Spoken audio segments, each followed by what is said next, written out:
If I had $1 for every time someone called me Daniel's little brother, I'd still be broke, but at least I could afford a decent tie for my next public humiliation.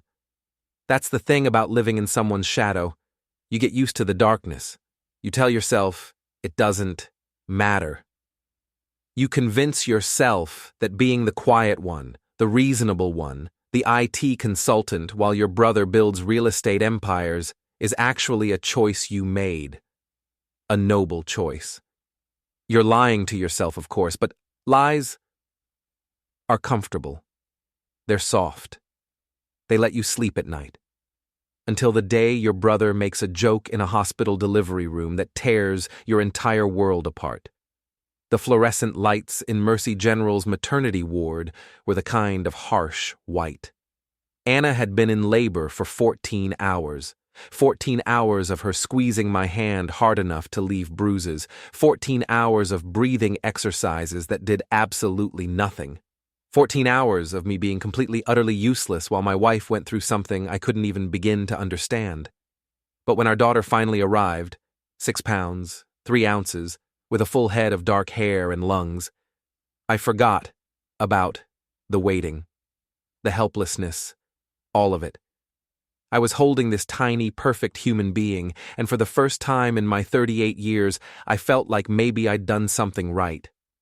That feeling lasted approximately 4 minutes. My mother swept into the room like she owned the place, which was pretty much how Evelyn Talbot approached every situation. Behind her came Daniel, my older brother, all 6'2" of him, wearing a suit that probably cost more than my car payment. His wife, Sabrina, trailed after him, brittle and blonde, clutching her Hermes bag like a security blanket. "Oh, Mark, she's beautiful," my mother cooed, barely glancing at me before focusing entirely on the baby. "She has the Talbot nose. Definitely a Talbot." "She has Anna's eyes," I said quietly, looking at my wife. Anna was exhausted, her dark hair plastered to her forehead with sweat, but she'd never looked more beautiful to me. She didn't meet my gaze. Daniel strode over, all confidence and expensive cologne. He peered at the baby with the kind of casual interest you'd give a mildly amusing painting. "Cute kid, Mark. Really, though, I gotta ask." He paused, and I swear to God I saw the corner of his mouth twitch. "You get a DNA test yet?" The room went silent. Not the peaceful kind of silence. The kind where the air itself seems to stop moving. Then Daniel laughed. That big, booming laugh that had charmed investors and seduced half the women in the city. "I'm kidding. Jesus, you should see your face, little brother. I'm kidding." My mother tittered nervously. "Daniel, honestly, your sense of humor." Sabrina didn't laugh. She was staring at her shoes. The nurse near the door, a middle-aged woman with kind eyes whose name tag read Patricia, looked deeply uncomfortable. Dr. Morrison, who'd delivered the baby, cleared his throat and mumbled something about checking on another patient. And Anna still wouldn't look at me. "That's not funny," I said, my voice barely above a whisper. "Oh, come on." Daniel clapped me on the shoulder hard enough to make me stumble. "Where's your sense of humor? It's a classic joke. Is it mine? Get it?" "I get it," I said. "Everyone gets it. You're hilarious." But I didn't get it. Not really. Not why he'd say it. Not why my mother was already changing the subject, asking Anna about breastfeeding plans. Not why Anna's best friend Chloe, who'd been sitting quietly in the corner, was suddenly very interested in her phone. And definitely not why Anna finally looked at me, just for a second, with something in her eyes that looked an awful lot like guilt.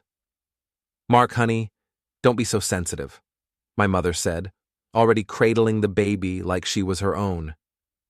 "Daniel's just being Daniel.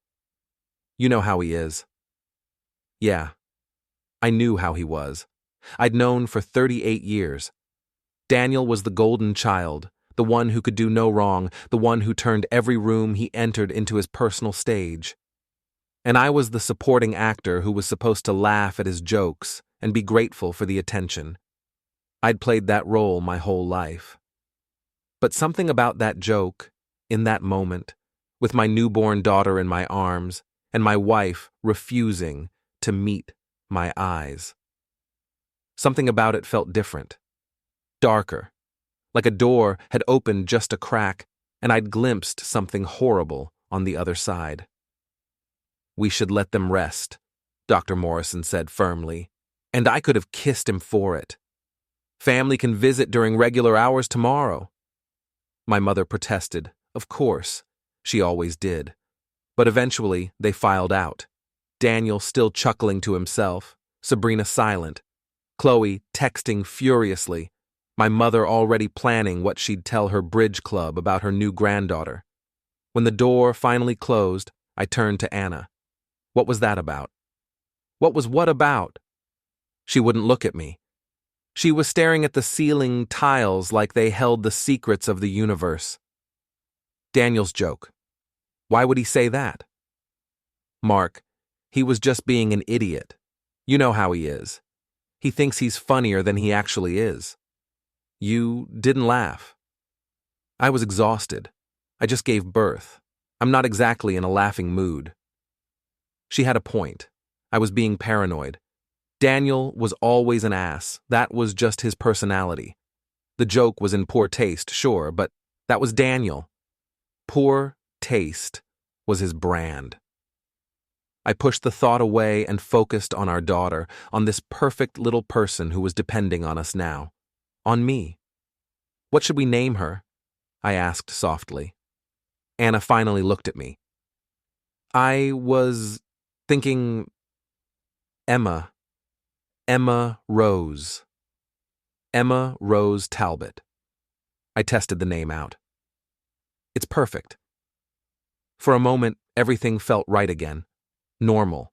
Like maybe I'd imagined that flicker of guilt in my wife's eyes, that uncomfortable silence, the way everyone had avoided looking at each other, for a moment. Then Anna's phone buzzed on the bedside table. She grabbed it quickly, too quickly, and I saw the name on the screen before she could hide it. D. Just the letter D. Who's that? I asked. No one. Just a spam call. She silenced the phone and set it face down. Mark, I'm really tired. Can we talk about this later? Talk about what? Nothing. Everything. I need to sleep. I wanted to push. I wanted to grab that phone and see who D was and why they were texting my wife minutes after she'd given birth. But she looked so exhausted, so fragile, and I felt like the world's biggest jerk for even thinking about starting a fight right now. So I didn't push. I kissed her forehead, told her I loved her, and settled into the uncomfortable chair next to her bed, Emma sleeping peacefully in the bassinet beside us. I didn't sleep that night. I kept replaying Daniel's joke in my head over and over like a song you can't get out of your mind. The way he'd paused before saying it. The way everyone had reacted. The way Anna had looked at me. And that text. D. It could be anyone. Deborah from her charity board, David, her accountant, Diane, her yoga instructor, or Daniel. No, that was crazy. That was paranoid and crazy and the kind of thing you think at 3 a.m. when you haven't slept and your brain is playing tricks on you. Daniel was my brother. Anna was my wife. They barely tolerated each other at family dinners. Anna always complained about how arrogant he was, how he talked over everyone, how he treated Sabrina like an accessory instead of a person. There was no way. But the thought, once planted, grew roots. The next few weeks passed in a blur of sleepless nights and dirty diapers and learning how to be a father.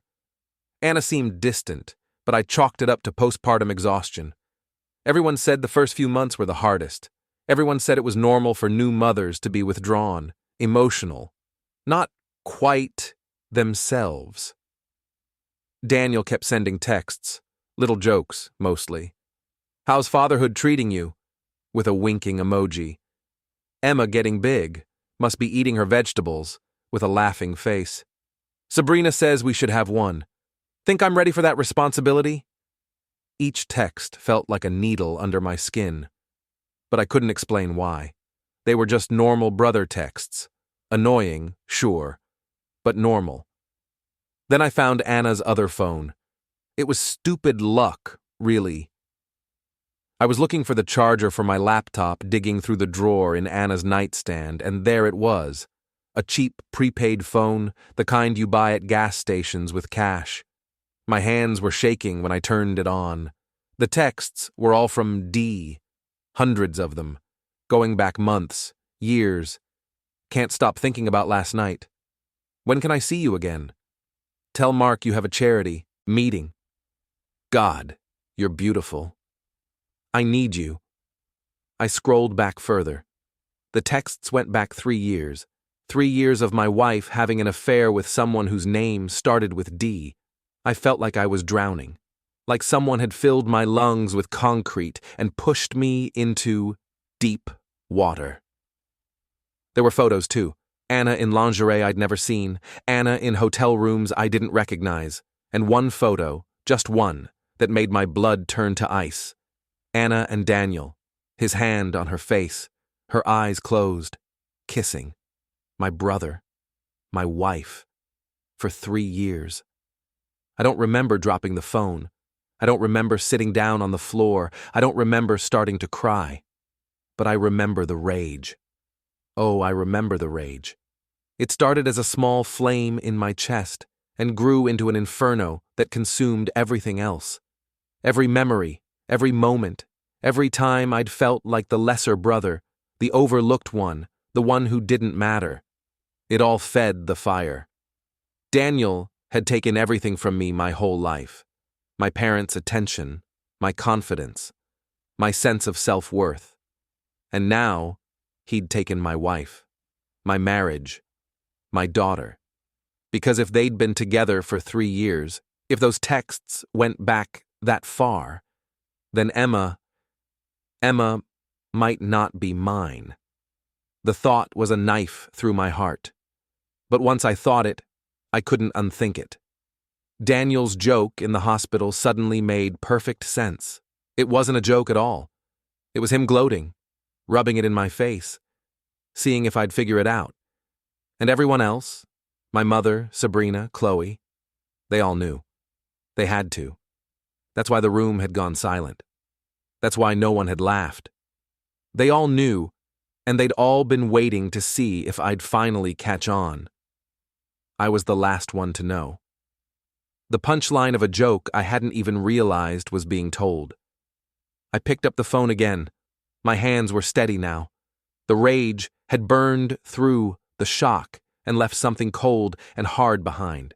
I took screenshots, every text, every photo, everything. Then I put the phone back exactly where I'd found it. Anna didn't know I knew. Daniel didn't know I knew. None of them knew. And I was going to keep it that way. Because I'd spent 38 years being the quiet one, the reasonable one, the one who took the high road and turned the other cheek and let things go. But not this time. This time, I was going to make them pay. The DNA testing clinic was in a strip mall between a nail salon and a tax preparation office. The kind of place that dealt in secrets and shame, where people came in through the back door and paid in cash and avoided eye contact in the waiting room.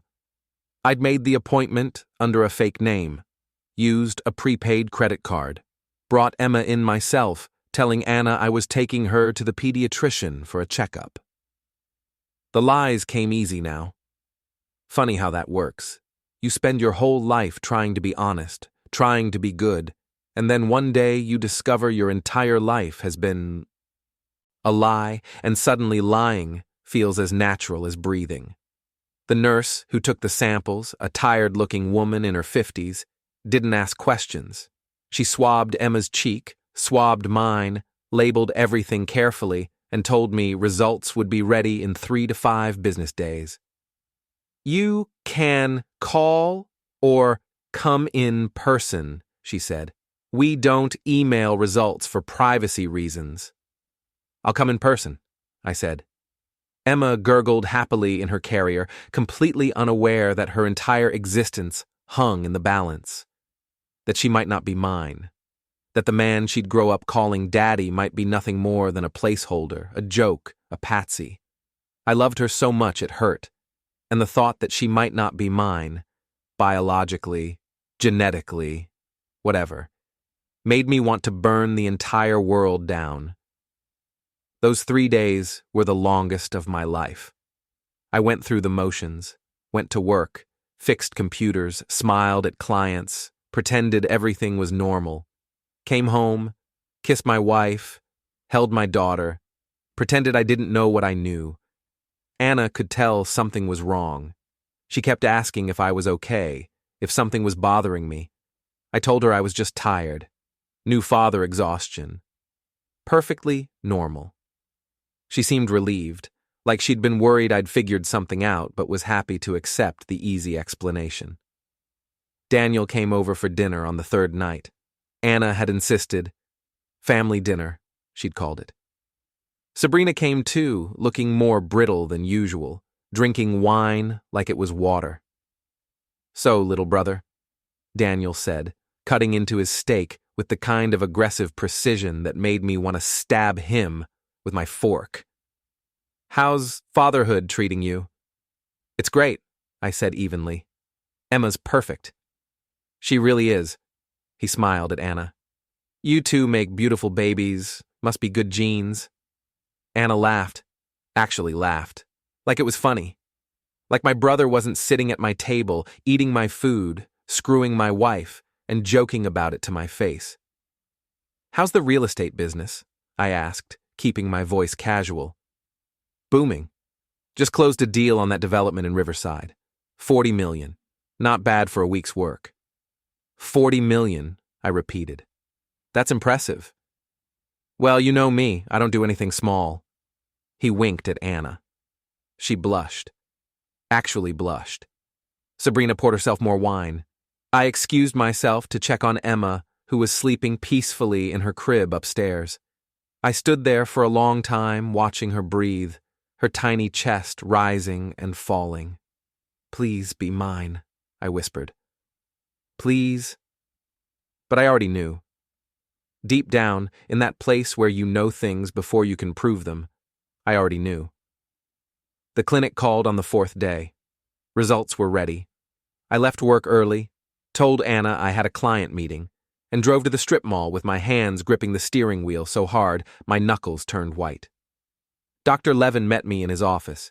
He was a small man with kind eyes and the kind of gentle voice people use when they are about to deliver terrible news. Mr. Talbot, he said, please, sit down. I sat. He opened a manila folder. Inside were papers covered in numbers and graphs and scientific terminology I didn't understand. But I understood the conclusion. It was written in bold at the bottom of the page. I'm afraid the results show that you are not the biological father of the child in question. The words hit me like a physical blow. Even though I'd expected it, even though I'd known, hearing it out loud made it real in a way the screenshots and suspicions hadn't. Are you sure? My voice sounded strange, distant. I'm very sure. The test is 99.9% accurate. He paused. There's something else. What? The DNA shows a familial match. The biological father is related to you, a sibling. The room tilted. A sibling. Yes, the genetic markers indicate a first-degree relative. A brother or sister. I didn't have a sister. Mr. Talbot, are you all right? Do you need some water? I stopped. What did I need? My life back, my wife back, my daughter back? I need you to call the police. The police? This is fraud. Identity fraud. Paternity fraud. Whatever you call it. It's illegal. Dr. Levin looked uncomfortable. Mr. Talbot, I understand you're upset, but this is a civil matter, not a criminal one. You'd need to speak with a lawyer about your options. Options. I laughed, and it came out harsh and broken. What options? My brother has been sleeping with my wife. My daughter isn't my daughter. My entire life is a lie. What options do I have? I'm very sorry. And he did look sorry, genuinely sorry. I recommend speaking with a therapist as well as a lawyer. This kind of betrayal is traumatic. You shouldn't go through it alone. But I was alone. That was the whole point. I'd always been alone, standing in Daniel's shadow, and I'd been too stupid to realize it. I took the papers, folded them carefully, put them in my jacket pocket. Thank you, I said, because that's what you say, even when someone's just confirmed your worst nightmare. I drove to Daniel's penthouse. The doorman knew me, Mr. Talbot's brother, and waved me through without calling up. The elevator ride to the 23rd floor felt like ascending to hell. Daniel answered the door in a silk robe, holding a glass of scotch. Mark, this is a surprise. I punched him in the face. I'd never hit anyone in my life. Didn't even know how to make a proper fist. But rage is a hell of a teacher. My knuckles connected with his perfect nose, and there was a satisfying crunch and blood, and Daniel stumbling backward with a look of genuine shock. What the hell? Emma's not mine. I stepped into the apartment, slamming the door behind me. She's yours. You've been sleeping with my wife. For years. Daniel's expression shifted. The shock faded, replaced by something else. Something calculating. Mark, listen. Don't. My voice was shaking. Don't you dare try to explain this. Don't you dare try to make this okay. It just happened. For 3 years? It just happened for 3 years? I was yelling now, all the rage and pain pouring out. You're my brother. She's my wife. How could you? You want the truth? Daniel's voice went cold, hard. This was the Daniel I'd always suspected existed under the charm. Fine. The truth is Anna was never yours. She was mine first. We met at a charity event 5 years ago. We fell in love. But she wanted stability, and I wasn't ready to settle down. So she married you. The words were knives, each one cutting deeper. You were the safe choice, Daniel continued. The backup plan.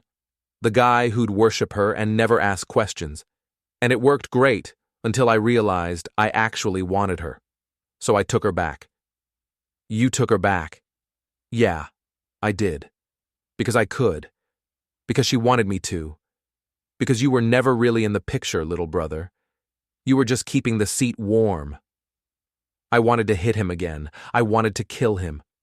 But more than that, I wanted him to hurt the way I was hurting. I wanted to destroy him, and hitting him wouldn't do that.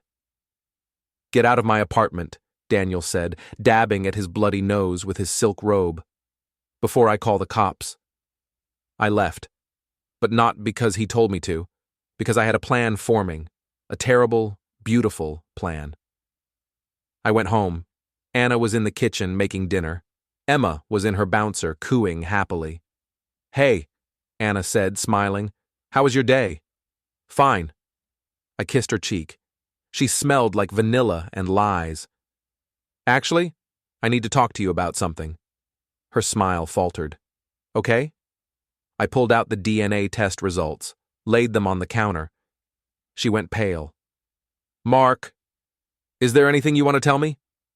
She opened her mouth, closed it, opened it again. I can explain. Explain what? That you've been sleeping with my brother? That my daughter isn't my daughter? That my entire marriage is a lie? Please, explain. Tears started rolling down her cheeks. I'm sorry. I'm so sorry.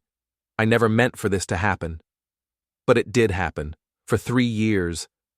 I love you. Don't. I held up my hand. Don't you dare say you love me. If you loved me, you wouldn't have done this. If you loved me, you would have told me the truth. I was scared of what? That I'd leave? That I'd be angry? Guess what, Anna? I'm leaving, and I'm taking Emma with me. You can't watch me. I picked up Emma, carrier and all. She gurgled happily, reaching for my face with her tiny hands. My lawyer will be in touch about the divorce and the custody battle, because even if she's not biologically mine, I'm the only father she's ever known, and I'll fight like hell to keep her. Anna was sobbing now, full-body sobs that shook her entire frame. Mark, please don't do this. We can work this out. We can go to counseling. Counseling? I laughed bitterly. You think counseling fixes this? You think there's a workbook for my wife had my brother's baby and lied about it for months? I'll do anything. You should have thought of that before you slept with Daniel. I walked out. Emma started crying. She could sense the tension, the anger, the way the world was breaking apart around her. I soothed her as best I could, buckling her into the car seat, driving to a hotel. My phone started ringing. Anna, Daniel, my mother. I ignored them all. In the hotel room, I fed Emma a bottle and rocked her until she fell asleep. Then I sat in the dark, staring at nothing, feeling everything. The rage was still there.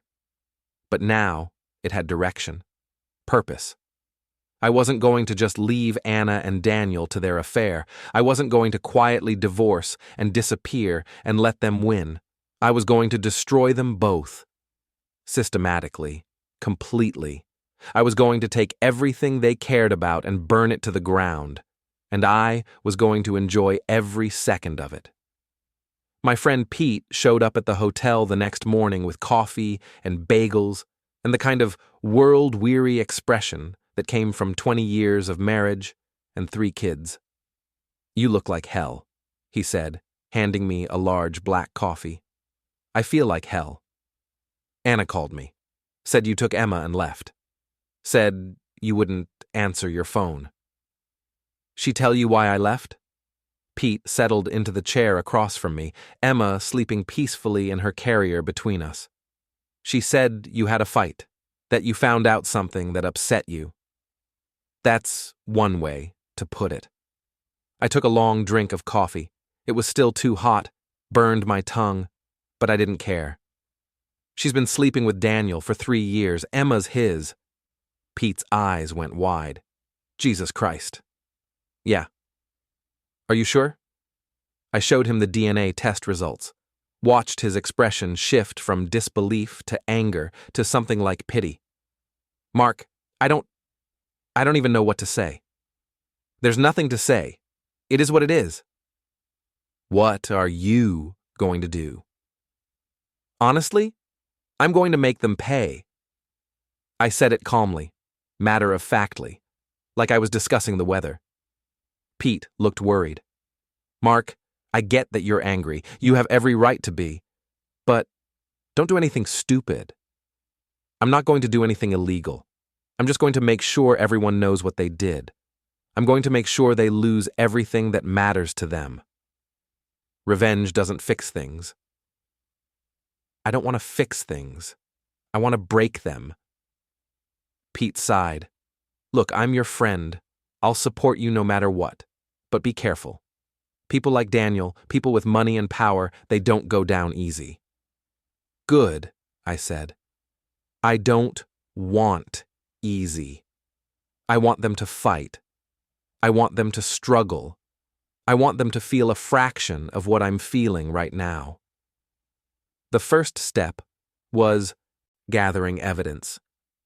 I already had the screenshots from Anna's phone, but I needed more. I needed proof that would hold up in court, that would convince a judge to give me full custody, that would destroy Daniel's reputation and Anna's standing in her precious social circles. I was an IT consultant. I knew systems. I knew security. I knew how to find things people wanted hidden. Daniel's weakness was his arrogance. He used the same password for everything, his birthday backwards, with an exclamation point. I'd watched him type it in at family dinners when he was showing off photos on his laptop. It took me less than an hour to access his personal email account. The emails were a gold mine: hotel reservations, jewelry purchases, love letters that made my skin crawl, and photos. So many photos. Anna in lingerie, Anna naked, Anna and Daniel together in ways that made me want to throw my laptop across the room. But I didn't. I saved everything, organized it, created a folder labeled Evidence, and backed it up in 3 different places. Then I found something even better. Emails between Daniel and his business partners discussing a real estate deal that skirted some legal lines. Nothing explicitly illegal, but definitely unethical. The kind of thing investors would hate. The kind of thing that could tank his business. I saved those too. The country club was having its annual charity gala. Anna was on the planning committee. Daniel and Sabrina would be there. My mother would be there. Everyone who mattered in our social circle would be there. I bought a ticket, rented a tux, showed up with a date, a woman named Jennifer, who I'd hired from an acting agency. I told her I needed someone to pretend to be my girlfriend for the evening, paid her $2,000, and she agreed without asking questions. "What's the plan?" Jennifer asked as we walked into the ballroom. "You'll see." The room was full of people in expensive clothes, drinking expensive wine, and pretending to care about whatever charity was being supported this year. I spotted Anna immediately. She was wearing a red dress that I'd never seen before, her hair up, laughing at something Chloe was saying. Daniel was holding court near the bar, surrounded by his usual crowd of sycophants and business associates. Sabrina stood next to him, clutching a glass of wine, looking like she wanted to be anywhere else. My mother was at a table near the front, gossiping with her bridge club friends. I waited until the speeches started. Some local politician droning on about community and giving back and other meaningless platitudes. Everyone was seated, paying attention, or pretending to. I'd hacked the AV system earlier in the week. It was embarrassingly easy. The country club's IT security was a joke. I had full control of what appeared on the massive screens positioned around the ballroom. During a pause in the speech, I activated my program. The screens flickered, then filled with images. Anna and Daniel, in hotel rooms, in compromising positions, text messages scrolling across the bottom. "I need you. Tell Mark you're working late. God, you're incredible." The room went silent. Then someone gasped. Then someone else. Then everyone was staring at the screens, at the images, at the proof of the affair displayed in high definition for everyone to see. Anna screamed. Actually screamed. She jumped up from her table, her face white, her hands shaking. Daniel's expression went from confusion to horror to rage in about 3 seconds. "Who did this?" he roared. "Who the hell did this?" I stood up. "I did." Every head in the room turned to look at me. "Hi, everyone. I'm Mark Talbot, Daniel's little brother, and that's my wife up there on the screen. Well, soon-to-be ex-wife, sleeping with my brother for 3 years. Just thought you all should know what kind of people you're supporting." "You son of a..." Daniel started toward me, his fists clenched. I held up my phone. "I've got more. Emails, financial records, some really interesting stuff about your Riverside development deal. Want me to share that too?" He stopped. His face was purple with rage, but he stopped. That's what I thought. I looked around the room, at all the shocked faces, at Anna sobbing into Chloe's shoulder, at my mother, who looked like she might faint, at Sabrina, who was staring at Daniel with an expression of pure betrayal. "Enjoy your evening," I said. Then I took Jennifer's arm and walked out. Behind us, the room erupted, shouting, crying, chaos, It was beautiful. My phone started ringing before we even made it to the parking lot. Anna, Daniel, my mother. I ignored them all. That was intense, Jennifer said. That was just the beginning. She looked at me with something like concern. Are you okay? No, I said, honestly. But I will be. The next morning, the story was everywhere. Social media, local news. Real estate mogul's affair with sister-in-law exposed at charity gala. The photos had gone viral. Someone had recorded video of the whole thing and posted it online. Daniel's business partners started calling for statements. Anna's charity board asked for her resignation. Sabrina filed for divorce. And I sat in my hotel room feeding Emma a bottle, watching the world burn. My mother called. I answered this time. Mark, how could you? Her voice was shrill with anger. How could you humiliate the family like that? Me? I humiliated the family? Not Daniel, who slept with his brother's wife. Not Anna, who lied about who fathered her child.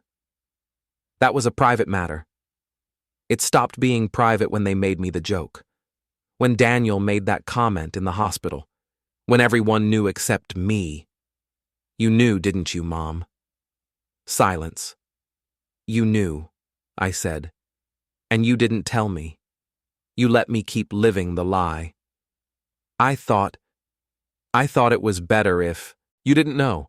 I thought they'd end it eventually. Better for who? For Daniel? For Anna? For you? Definitely not for me. Mark, please. I hung up. The lawsuit started next.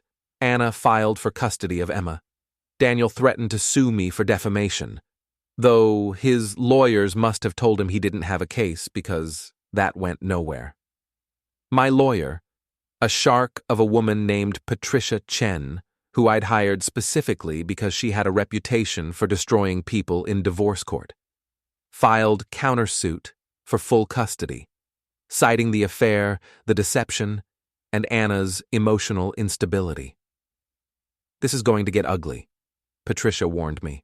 Are you prepared for that? I'm counting on it. The custody hearing was scheduled for 3 weeks out. In the meantime, I had temporary custody of Emma. Anna was allowed supervised visits twice a week. She showed up to the first visit looking like she hadn't slept in days. Her hair was unwashed. Her clothes were wrinkled. She'd lost weight. Mark, please, she said. Please, can we talk? Talk to my lawyer. I miss Emma. I miss you. I made a terrible mistake. You made a choice. For 3 years, you made the same choice over and over again. That's not a mistake. That's who you are. I love her. You should have thought of that before you slept with my brother. She started crying. I walked away. I felt nothing. No guilt, no sympathy, just cold satisfaction. Daniel's business was collapsing. 3 of his major investors pulled out. The Riverside development deal fell through. His partners voted to remove him from the board of his own company. He showed up at my hotel room one night, drunk and desperate. You destroyed me, he slurred. You destroyed everything. Good. I'm your brother. You stopped being my brother the day you touched my wife. It wasn't like that. Get out. Mark, please. I'm sorry. I'm so sorry. I'll do anything. I'll give you money. I'll sign over properties. Just make it stop. Tell people it was all fake. Tell them the photos were doctored. I looked at him. Really looked at him. The golden child, the perfect son, the man who'd had everything handed to him his entire life, now broken and begging. No, I said. Mark, get out. Before I call security. He left. I watched him stumble down the hallway, and I felt absolutely nothing. The custody hearing was brutal. Anna's lawyer tried to paint me as vindictive and unstable. Patricia destroyed her on cross-examination. Isn't it true that you engaged in a 3-year affair with your husband's brother? Yes, but isn't it true that you lied about the paternity of your child? I didn't lie, I just didn't Isn't it true that you showed poor judgment and a pattern of deception?" Anna broke down crying on the stand. The judge looked disgusted. Daniel was called as a witness. He tried to spin it, tried to make it sound like the affair was my fault somehow, like I'd driven Anna into his arms by being inattentive. Patricia eviscerated him too. In the end, the judge granted me full custody. Anna got supervised visits once a week. Daniel got nothing. "Mr. Talbot," the judge said, looking at me over her glasses, "I want to commend you for handling this situation with remarkable restraint. Many men would have resorted to violence. You chose the legal route. That speaks to your character." If only she knew. If only she knew about the rage that still burned in my chest, the desire to hurt them more, to make them suffer until they understood even a fraction of what they'd done to me. But I smiled and thanked her and walked out of that courthouse with Emma in my arms and Anna's sobs echoing behind me. I thought that would be enough. I thought watching them lose everything would satisfy the rage. I was wrong. Because a week later, I got a call from Pete. "Mark, you need to see this." He sent me a link to a blog post. Anna had started writing about her experience, about how I'd publicly humiliated her, about how I was vindictive and cruel, about how she was the real victim. The comments were split. Some people called her out, but others, too many others, were sympathetic. Poor Anna, poor beautiful Anna who'd made a mistake and was now being punished by her cruel husband. And Daniel had started giving interviews, spinning the story, making himself the victim too. I fell in love. Is that a crime? Mark couldn't handle that his wife wanted someone else. They were trying to control the narrative, trying to make themselves the heroes of this story. That's when I realized destroying their reputations wasn't enough. I needed to destroy them completely, and I knew exactly how to do it. The thing about revenge is that it's not about justice. Justice is clean, legal, rational. Revenge is dirty. It's personal. It's about making someone hurt the way they made you hurt, and then making them hurt worse. I'd hurt them. I'd humiliated them. But they were still standing, still spinning, still trying to salvage something from the wreckage. I needed to take away everything, not just their reputations, everything. Daniel's weakness was his pride.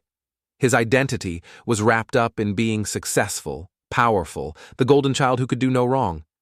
I'd damaged that, but I hadn't destroyed it. Anna's weakness was her social standing. She'd built her entire life around being part of the right circles, knowing the right people, being admired and envied. I was going to take both of those things away, permanently. I started with Daniel's business. He'd been removed from the board, but he still owned shares, still had a financial stake, still could claim some connection to the company he'd built. I spent 2 weeks digging through his financial records, found every questionable deal, every corner he'd cut, every time he'd bent the rules just far enough to stay legal, but close enough to smell illegal. Then I compiled it all into a detailed report and sent it anonymously to the SEC, the IRS, and 3 different investigative journalists who specialized in corporate corruption. I didn't fabricate anything, didn't need to. Daniel had been so arrogant, so sure he'd never face consequences, that he'd left a trail of evidence a mile wide. Within a week, federal investigators had opened an inquiry into his business practices. His remaining partners scrambled to distance themselves. The company's stock price tanked. Daniel was ruined. Financially, professionally, completely. But I wasn't done with him yet. I hired a private investigator. Cost me $5,000, but it was worth every penny.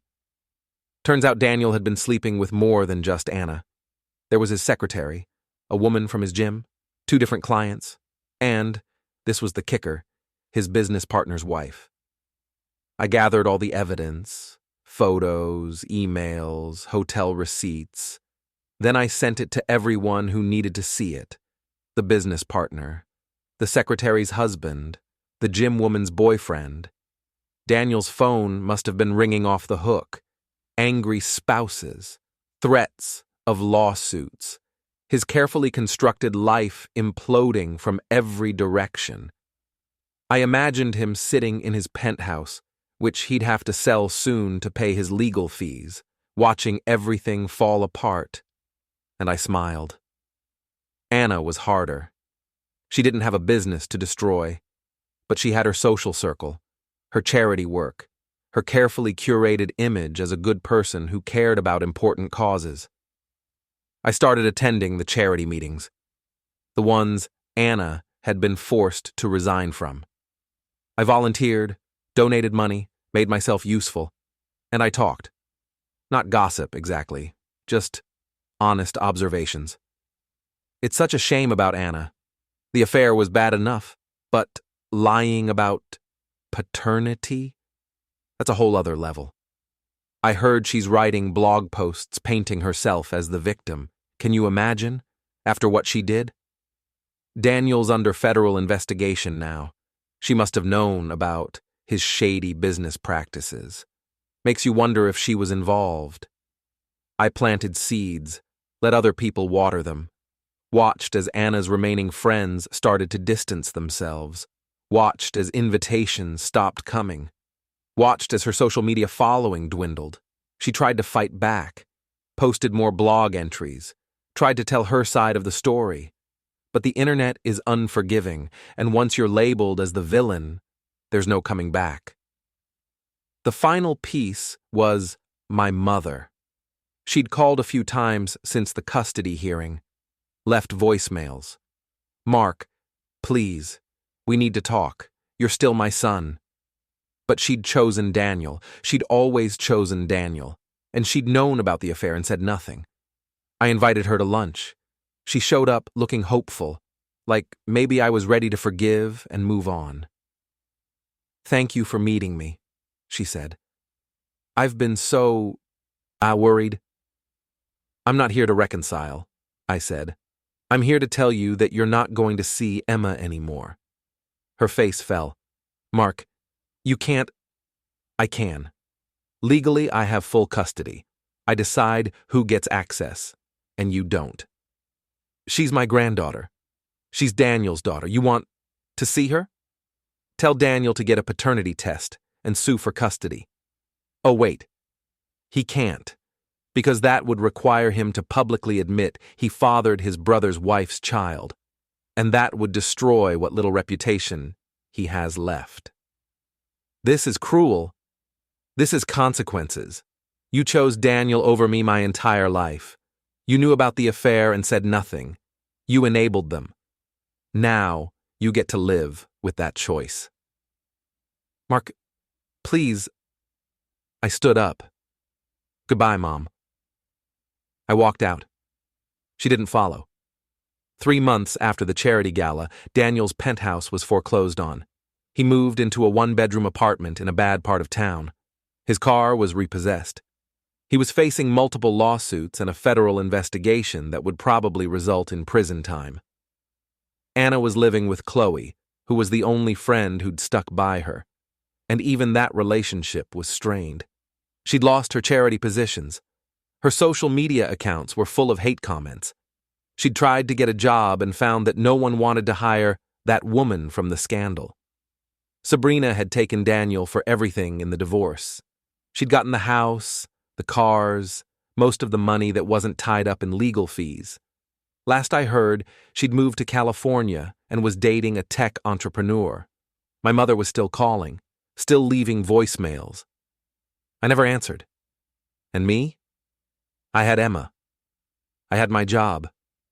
I had a quiet life in a new apartment far away from all of them. I should have felt satisfied, vindicated, like I'd won. But the rage was still there. Quieter now, but still burning. Because they'd taken something from me that I could never get back. They'd taken my trust, my innocence, my ability to believe that people were fundamentally good, and no amount of revenge could fix that. Then Pete called. "Mark, you need to stop." "Stop what?" "This vendetta, this crusade. You've destroyed them. It's done. Move on." "I have moved on. I'm living my life." "You're living in the past. You're so focused on making them pay that you're not even enjoying the present. Emma's growing up. You're missing it." "I'm not missing anything. When's the last time you smiled? Really smiled? When's the last time you felt happy instead of just satisfied that someone else is miserable?" I didn't have an answer. "They're not worth it," Pete said quietly. "They're not worth your happiness. They're not worth your soul. They took everything from me. And you took everything from them. You won. Now let it go." But I couldn't let it go. Because letting go meant accepting what happened. Meant moving forward without closure, without that final moment where they understood exactly what they'd done and how much it had cost them. I needed that moment, and I was going to get it. I planned it carefully. One final confrontation, one final chance to make them understand. I invited them both to my apartment. Told them I wanted to discuss a truce, a way to move forward for Emma's sake. They came separately. Anna first, looking thin and tired, her hair pulled back in a messy ponytail.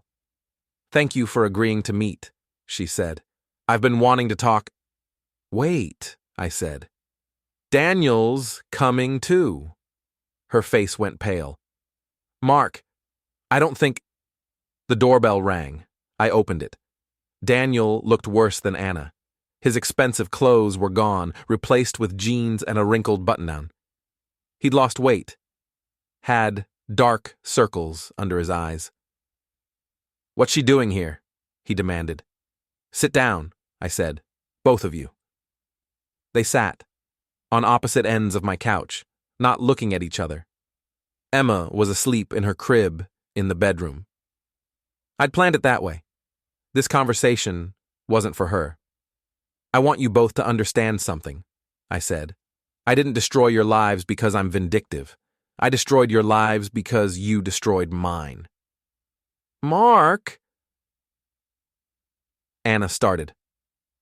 "Don't interrupt. You had 3 years to talk. Now it's my turn." I looked at them both. "You didn't just have an affair. You didn't just lie. You made me a joke.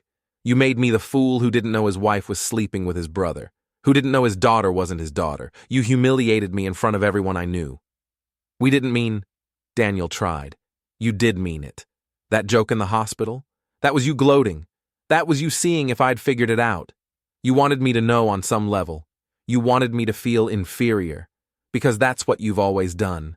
Made me feel small so you could feel big." Daniel looked away. "And you," I turned to Anna, "you married me as a backup plan. You never loved me. You loved what I represented. Stability, safety. Someone who'd never question you or challenge you or expect you to be anything other than perfect." "That's not true." "It is true. You told Daniel I was the safe choice. I saw the emails. I know everything." She started crying, quiet tears rolling down her cheeks. "I want you to understand that everything you've lost, your money, your reputation, your friends, your family, you lost because of your own choices. Not because I'm cruel, because you were cruel first." "We're sorry," Anna whispered. "We're so sorry." Sorry doesn't fix anything. Sorry doesn't give me back the 3 years I spent living a lie. Sorry doesn't make Emma biologically mine. Sorry is just a word you say when you get caught.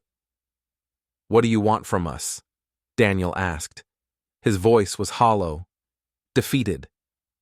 "I want you to disappear. I want you to leave this city, leave this state. Start over somewhere else where no one knows you or what you did, and I never want to see either of you again." "Emma," Anna started. "Emma will be fine." better than fine. She'll grow up with a father who loves her and protects her and would never, ever betray her the way you betrayed me. You can't keep her from us forever. Watch me. I stood up. Get out. Both of you. And if I ever see you again, if you ever try to contact me or Emma, I'll release everything else I have. And trust me, there's more. There's always more. They left, Anna sobbing, Daniel silent. I watched them walk down the hallway and out of my building and out of my life. And finally, I felt something other than rage. I felt free. Emma woke up crying. I went to her room, picked her up, held her close. It's okay, I whispered. Daddy's here. Daddy's always going to be here. She stopped crying, looked up at me with those big eyes, Anna's eyes, Daniel's eyes, but also her own person, not defined by her genetics or her parents' mistakes. We're going to be okay, I told her. We're going to have a good life, a normal life, away from all of this. And for the first time since that day in the hospital, I believed it. 6 months later, I got a call from Pete. Did you hear? Hear what? Daniel took a plea deal, 3 years in federal prison for fraud. He'll be out in 18 months if he behaves. Good. And Anna moved to Arizona, living with some distant cousin, working as a waitress, from what I heard. Good. So it's really over? Yeah, I said. It's really over. How do you feel? I thought about it. Really thought about it. Tired. But okay. Better than okay, actually. Good. You deserve to be happy, Mark. Thanks, Pete. I hung up. Emma was playing on the floor with her blocks, building towers and knocking them down and laughing. I sat down next to her, started building towers with her. And I smiled. Really smiled. For the first time in a long time. The rage was gone. The need for revenge was gone. All that was left was this, me and my daughter and the life we were building together. It wasn't the life I'd planned. It wasn't the life I'd wanted. But it was ours. And that was enough.